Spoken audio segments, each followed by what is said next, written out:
چاند کی گردش سے اور اس کی منازل سے حضرت انسان کو کچھ سمجھایا جا رہا ہے کہ جب تو پیدا ہوا تھا تو چاند کی طرح سارا زمانہ تیرا منہ دیکھنے آیا تھا، تو بھی اس وقت لوگوں کی توجہ کا مرکز بن گیا تھا، اور پھر منازل طے کرتا رہا، اور جوانی کی دہلیز پر جب تم نے قدم رکھا اور تو بدر تمام ہوا، جب شباب کی بجلیاں تیری آنکھوں سے ٹپکنے لگی، تو پھر تیری نظر کا خمار بھی کئیوں کے دل لوٹتا تھا، کئیوں کی نیندیں اچاٹ کر دیتا تھا۔ جس طرح چاند جب جوبن پہ ہو تو چکور کا دل لرزتا ہے، اور سمندر میں جوار بھاٹا پیدا ہو جاتا ہے، لہریں اٹھتی ہیں، طوفان پیدا ہوتے ہیں، تو جب بندہ بھی جوانی کی دہلیز پہ ہوتا ہے تو وہ بھی طوفان اٹھاتا ہے، دلوں میں جوار بھاٹے پیدا ہوتے ہیں۔ تو وہ لمحے بھی آئے کہ تو نے دلوں کی بستیاں اور دلوں کی دنیا پر ہلچل پیدا کر کے رکھ دی۔ تیرا شباب لوگوں کی زندگیوں کے اندر گھلتا رہا، اور کتنوں کی نیندیں اچاٹ ہوتی رہیں، تیری زلف کے شکن کتنوں کا قرار لوٹ کے لے گئے۔ لیکن پھر وہ لمحہ بھی آیا، حتی آدھا کل ارجون القدیم، پھر بوڑھا ہو گیا، پھر تجھے کوئی دیکھنے بھی نہیں آتا، کوئی تجھ سے اداس بھی نہیں ہوتا، بچے بھی کترا کے گزر جاتے ہیں۔ کہا انسان ذرا چاند کی منزلوں کو دیکھ، یہی چاند کتنا پیارا تھا، اور آج اسی چاند کو کوئی دیکھتا بھی نہیں ہے۔ بچہ جب پیدا ہوتا ہے تو اس کی مسکراہٹ دل کھینچتی ہے، اور جب بوڑھا مسکراتا ہے تو اس وقت جو ہے لوگوں کی توجہ نہیں ہوتی۔ بچے کی زبان جو ہے وہ اڑ اڑ کے جب بولتا ہے تو اس کی توتلی زبان کا حسن دلوں میں نکھار پیدا کرتا ہے۔ ماں بھی بلہاری جاتی ہے، باپ بھی صدقے جاتا ہے، بہنیں بھی جو ہے وہ قربان جاتی ہیں۔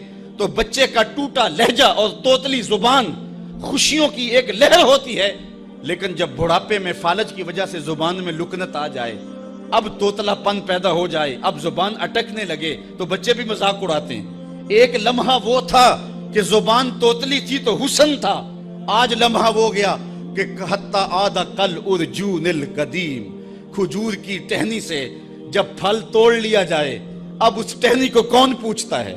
جب تک پھل آیا نہیں تھا وہ ٹہنی اچھی لگتی تھی، مالی سنبھال کے رکھتا تھا، جڑوں کو بھی پانی دیتا تھا، اور خیال کرتا تھا کہ کوئی ایسا نقصان نہ ہو کہ یہ پودا جو ہے وہ مرجھا جائے۔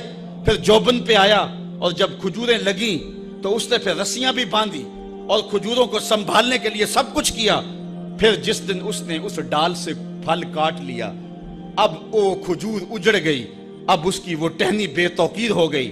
انسان کی زندگی کا جب شباب لٹ جاتا ہے اور بڑھاپے میں جب وہ کسی قابل نہیں رہ جاتا، تو پھر اس کی بھی یہ مثال ہے، حتی آدھا کل ارجون القدیم، جیسے کھجور کی پرانی ڈال ہو۔ اپنی نظر اور شرمگاہ کی حفاظت کریں۔ اس دور کا سب سے بڑا فتنہ یہ ہے کہ نگاہیں پاک نہیں رہی، نگاہیں غلیظ اور گندی ہو گئی، شرمگاہوں میں وہ تقدس نہیں رہا ہے۔ حضور علیہ السلام نے ارشاد فرمایا، من زنا زنیا بہی ولو بہی تانے دارے ہی، جس شخص نے زنا کیا یہ عمل اس کے گھر بھی لوٹے گا، اگرچہ اونچی اونچی دیواریں کیوں نہیں کرتے۔ یہ مکافات عمل ہے۔ گندم از گندم بروئت جو ز جو، از مکافات عمل غافل مشو۔ گندم بو گے تو گندم کاٹو گے، جو بو گے تو جو کاٹو گے۔ نظر کو تقدس دو، نظر کو پاکیزگی دو۔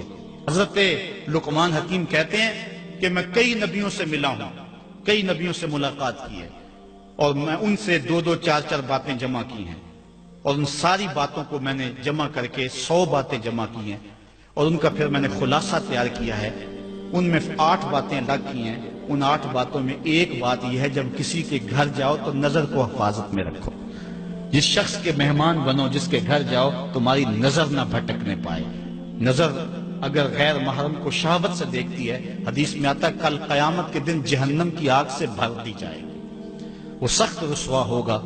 آج میڈیا کی آوارگی اور انٹرنیٹ پہ جو کچھ ہو رہا ہے، ٹیلی ویژن اور سینما جو بدتمیزی پھیلا رہے ہیں، اور موبائل پیکج جس طرح بے حیائی کو فروغ ہو رہا ہے، ہم اس کے خلاف پوری قوت کے ساتھ بند باندھیں۔